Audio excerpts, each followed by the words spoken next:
La sortie du Japon de son isolationnisme est marquée par d'importants troubles publics et politiques. L'ère Meiji, entre 1868 et 1912, qui succède à l'époque d'Edo, débute par la guerre de Goshin, entre 1868 et 1869, opposant les partisans du shogunat à ceux de l'empereur lors de plusieurs batailles. Toba Fushimi, Ueno et jusqu'à Hakodate, où fut créée une éphémère république indépendante des Eaux. Au terme de ces affrontements, le pouvoir impérial restauré s'installe à Edo, renommé Tokyo, qui signifie capitale de l'Est en japonais, où le souverain s'établit officiellement en 1889. À partir du règne de Mitsuhito, l'empereur Meiji, et durant l'ère Taisho, entre 1912 et 1926, et jusqu'au début de l'ère Showa, entre 1926 et 1989, le Japon s'efforce de combler l'écart avec les puissances occidentales, de se moderniser et de se faire une place dans les relations internationales. Mais alors comment le Japon a-t-il essayé de le faire au moment de la Première Guerre mondiale?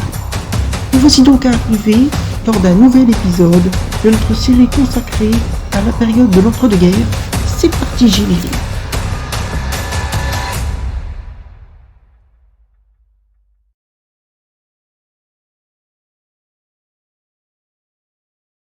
La fin des années 1910 connaît plusieurs vagues d'agitation qui marquent le régime. Des émeutes du riz éclatent en 1918 qui provoquent la chute du Premier ministre Teruoshi Masatakei. Hara Takashi, qui lui succède, organise le premier gouvernement ne comprenant aucun représentant de l'oligarchie et amorce plusieurs réformes afin de réduire l'influence de ce groupe, comme le retrait de la gestion des colonies par les militaires. L'agitation sociale prend plusieurs formes. Un premier congrès national des syndicats se tient en août 1919 qui réclame la journée de 8 heures ainsi que le suffrage universel. Un premier syndicat agricole se structure en 1922 et le nombre de conflits entre propriétaires terriens et exploitants agricoles se multiplie. En 1922, un premier parti communiste japonais est créé, mais il est aussitôt interdit par les autorités. 3 ans plus tard, en 1925, est votée une loi visant à stopper la montée de l'extrême gauche qui, en 1928, à l'issue de la première élection au suffrage universel masculin, compte 8 élus au Parlement. Une police politique est mise en place dans chaque préfecture et certaines activités politiques deviennent passibles de la peine de mort. La gestion de la reconstruction après le séisme qui ravage la région de Tokyo en 1923 et une tentative d'attentat contre l'empereur la même année en raison du gouvernement Yamamoto, Konoyo, qui démissionne en janvier 1924. Contrairement à la pratique qui commence à s'installer, c'est à Kiyura Keigo, chef du conseil privé, que revient la charge de former un gouvernement. Bien que ce gouvernement comporte quelques membres de la Chambre des représentants, la majorité des ministres provient de la Chambre des pairs. Poussé dans un affrontement avec la Chambre des représentants, Kiyura Keigo dissout l'Assemblée et appelle à de nouvelles élections. Celle-ci place les membres de la Chambre des représentants en position de force. Et c'est le chef du Riken Shiukai, Kato Takaki, qui accède au poste de Premier ministre. Dès lors, la pratique de nommer Premier ministre le chef du parti dominant à la Chambre des représentants s'impose et est appliquée jusqu'en 1932. Le gouvernement de Kato Takaki fait aboutir plusieurs réformes importantes. La loi sur les élections législatives de 1925 instaure le suffrage universel masculin et le Japon passe ainsi de 3,3 millions à 12,5 millions d'électeurs. Kato Takaki doit cependant concéder une série de lois de préservation de la paix qui durcit le contrôle de certains groupes politiques jugés dangereux pour le régime. Les pouvoirs de la Chambre des pairs sont aussi un peu amoindris. Les premières élections législatives organisées selon la nouvelle loi électorale ont lieu en 1928. 2 partis s'imposent alors, le Riken Shiukai et le Riken Nisseyo, et alternent jusqu'au pouvoir jusqu'en 1940, exerçant au moins en façade la direction du gouvernement. Les gouvernements successifs sont confrontés à des problèmes liés à la situation internationale qui précipitent ou provoquent leur chute.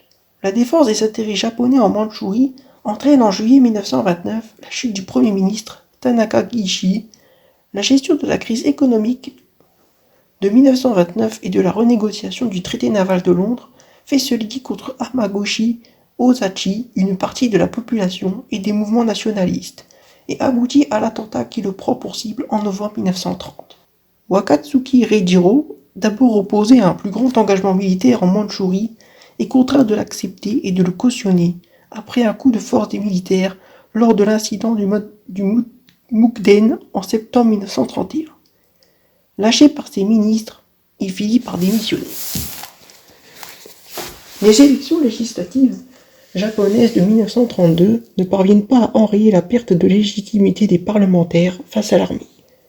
Le chef du Riken Minseito, Wakatsuki Reijiro, est nommé Premier ministre, mais son gouvernement ne parvient pas à mettre fin à l'engrenage de l'intervention en Mandchourie et doit démissionner en décembre 1931. Le gouvernement d'Inukai Tsuyoshi, du Riken Seikudai, qui lui succède, échappe à la même difficulté. La crise économique de 1929 et la montée des tensions internationales dans les années 1930 mettent sous pression les systèmes politiques basés sur les partis. Alors que la situation économique s'aggrave, l'entretien d'une armée importante devient un lourd fardeau. La montée du communisme aux frontières du pays fait peur à la classe moyenne, et les conservateurs sont considérés comme trop proches des conglomérats industriels pour constituer une alternative possible. A contrario, l'armée continue d'être perçue comme un moyen d'ascension sociale, et son discours impérialiste est jugé crédible par certains pour faire face aux difficultés économiques. Dans ce contexte, un courant nationaliste radical, dont les tenants sont souvent issus des rangs de l'armée, fait son chemin en s'opposant au milieu politique en place, qu'il juge trop faible. Ce mouvement choisit une stratégie de la tension, ce qui, à partir de 1931, déclenche plusieurs coups d'État. Le 15 mai 1932, une tentative de putsch conduit à l'assassinat du Premier ministre Inukai Tsuyoshi. Son remplacement par un militaire, Saito Makoto, met fin au régime des partis existants depuis 1918. À partir de 1932, les grands partis que sont le Riken Seiyukai et le Riken Minseito perdent en influence au sein de la vie politique du pays et ne sont plus considérés comme des passages obligés pour l'accès au pouvoir. Les personnalités issues des milieux économiques, les anciens militaires ou les hauts fonctionnaires sont de moins en moins nombreux à rejoindre les rangs de ces partis. Au sein du Riken Minseito, le nombre d'anciens hauts fonctionnaires élus à la Chambre des représentants passe de 41 à 27 entre 1928 et 1936, celui des militaires de 4 à aucun sur la même période, et celui des personnalités liées au milieu économique de 97 à 72. Dans le même temps, le nombre de candidats indépendants réussissant à se faire élire à la Chambre des représentants s'accroît rapidement, passant de 4% en 1932 à 24% en 1937. Cette perte d'attractivité des partis se mue en une perte d'influence au sein du système politique. Les deux grands partis peinent à trouver une posture pertinente face aux militaires qui commencent à s'installer au poste de Premier ministre. Après l'ancien amiral Saito Makoto, en poste de 1932 à 1934, c'est Keisuke Okada, un autre ancien amiral qui est en fonction de 1934 à 1936. Si le Riken Minseito parvient à regagner la majorité à la Chambre des représentants lors de législatives de 1936, son président ne réussit pas à faire aboutir sa candidature au poste de Premier ministre. Le pouvoir nationaliste émergent est alors traversé par deux tendances. D'une part, la fonction du contrôle, composée de militaires alliés à la bureaucratie, qui souhaitent orienter l'État vers une économie de guerre en augmentant les dépenses de l'armée. D'autre part, la faction de la voie impériale, plus radicale, qui vise à mettre fin à la domination des partis politiques et des conglomérats industriels sur le pays. Le 26 février 1936, cette seconde faction est à l'origine d'une nouvelle tentative de coup d'État, pendant laquelle plusieurs ministres sont assassinés. La partie de l'armée restée loyale au pouvoir tire avantage de l'échec de l'opération, en imposant ses vues au sommet de l'État. L'engagement du Japon pendant la Première Guerre mondiale reste limité et essentiellement restreint aux régions dans lesquelles il a alors des intérêts à défendre. Du fait de l'alliance anglo-japonaise, le pays combat aux côtés des Alliés. S'il envoie quelques navires légers pour patrouiller en Méditerranée, le Japon est surtout actif en Asie dans le Pacifique pour combattre les forces allemandes du secteur. La région chinoise du Shandong où les Allemands ont une concession est saisie, tout comme leur colonie des Samoa. Le Japon va alors poursuivre son engagement aux côtés des Alliés lors de l'intervention en Sibérie pendant la guerre civile russe jusqu'en 1922, mais là aussi pour plus de défense de ses intérêts. Lors de la conférence de la paix de 1919, le Japon obtient que le traité de Versailles satisfasse ses revendications sur le Shandong, ce qui conduit le gouvernement chinois à refuser de signer le texte, et provoque en Chine un regain d'agitation nationaliste anti-japonaise. Le Japon n'obtient pas que le traité final fasse état d'une égalité entre les races, ce qui rend les responsables japonais méfiants vis-à-vis d'autres concessions qui pourraient leur être demandées. En 1919, le Japon prend part à la création de la Société des Nations, espace qui, après la Première Guerre mondiale, devient le principal lieu d'exercice de la diplomatie japonaise. Nitobe Inazo, un japonais influent, y est nommé secrétaire général adjoint. Cependant, ni les États-Unis, ni l'Union soviétique ne siègent dans cette organisation. De plus, le Japon est la seule nation asiatique représentée, ce qui en limite l'intérêt pour intervenir dans les problématiques de l'Asie. Les relations bilatérales montrent elles aussi leurs limites. En 1922, l'alliance anglo-japonaise doit être renouvelée, mais la grande proximité qu'entretient le Royaume-Uni avec les États-Unis en réduit tout l'intérêt. L'alliance n'est donc pas renouvelée, et c'est dans un traité des 4 puissances que le Japon s'engage aux côtés de la France, du Royaume-Uni et des États-Unis. De portée plus limitée, ce nouveau traité vise à satisfaire le statu quo existant en Asie et dans le Pacifique. En 1921 et 1922, à l'occasion des négociations sur la conférence navale de Washington, qui doit fixer la taille des flottes militaires de chaque pays, le Japon accède à une certaine reconnaissance internationale. Il tente d'obtenir le droit de disposer d'une flotte égale à 70% des flottes britanniques ou américaines, mais n'obtient que 60%. Le pays obtient cependant qu'aucune nouvelle base ne soit créée ou agrandie dans le Pacifique, à l'exception de celles présentes à Hawaï, à Singapour et au Japon. Il obtient aussi que les porte-avions soient exclus de l'accord, ce qui lui permet de reconvertir certains de ses navires amiraux et de développer cet aspect de sa flotte. De plus, le pays s'engage dans le traité des 9 puissances qui vise à garantir l'intégrité territoriale de la Chine. Le Japon rétrocède ainsi du territoire du Shandong au pays, ce qui permet de normaliser les relations avec les États-Unis. Sur le front soviétique, le même effort de normalisation des relations est opéré par Goto Shinpei et le pays se retire de Sibérie, ainsi que de la partie nord de Sakhaline. En 1925, il signe une convention de reconnaissance réciproque. Bien que ces différents traités internationaux soient diversement reçus par l'opinion publique et par les militaires, ils sont respectés à la lettre par le Japon et permettent de figer la situation internationale dans la région pour une dizaine d'années.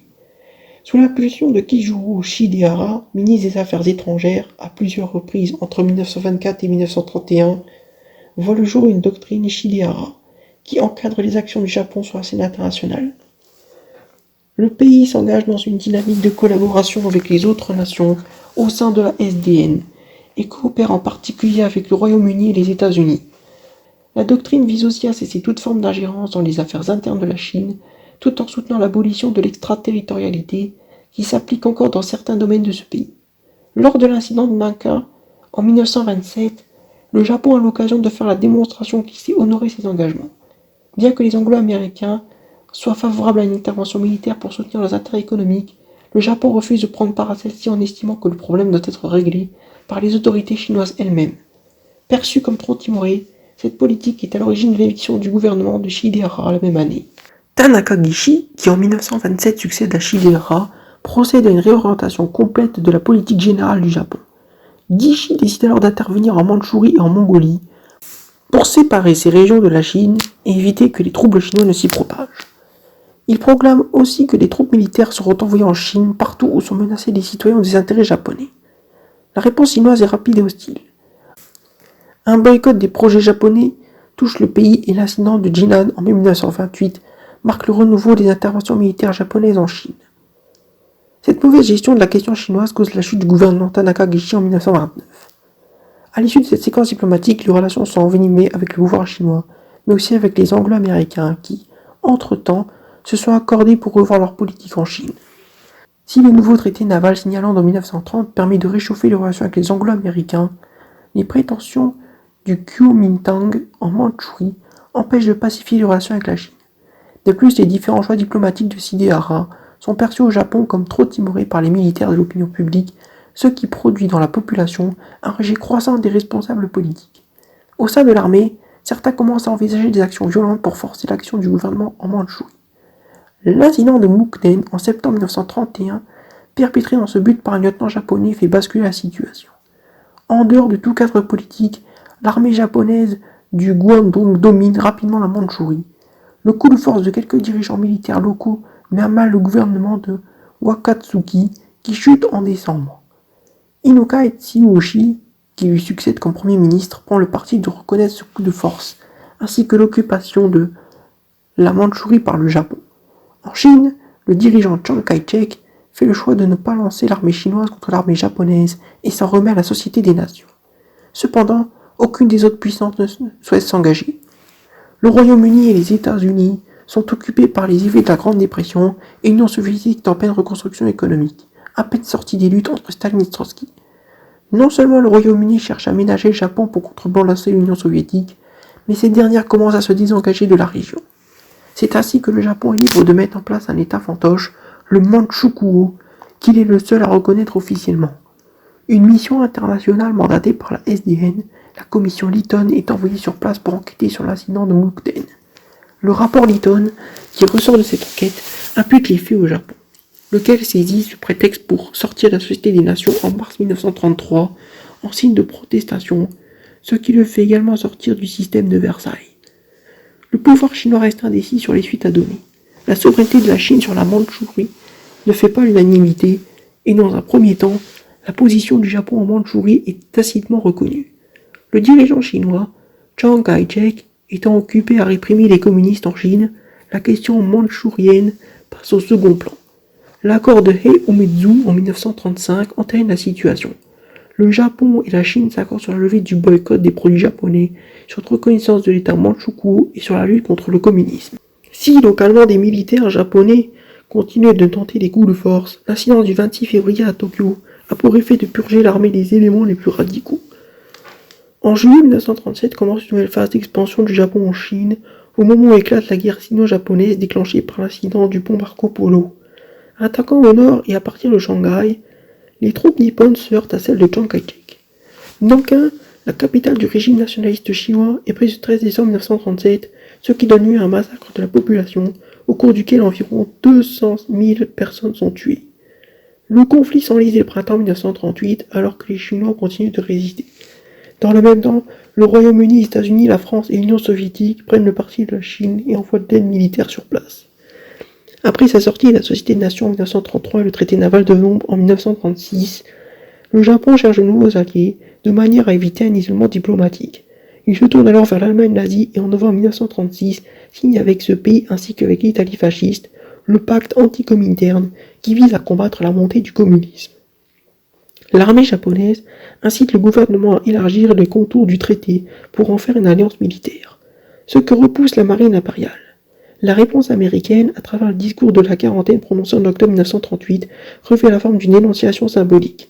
L'Union soviétique, en particulier dès la signature du pacte anti-Comintern, augmente son soutien militaire à la Chine.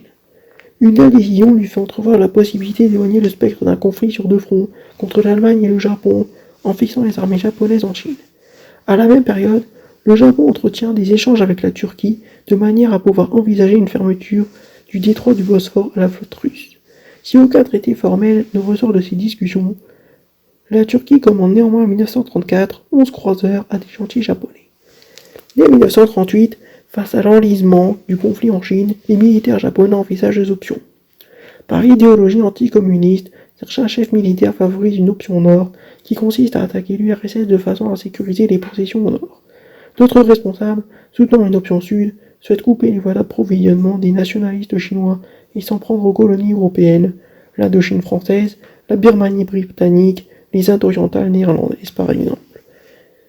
Les tenants de la première option ont d'abord eu gain de cause, et une première série d'escarmouches oppose troupes japonaises et soviétiques à l'été 1938. L'année suivante, les troupes soviétiques surclassent les forces japonaises à la bataille de Khalkhin Gol. La guerre se poursuivra jusqu'en août 1945.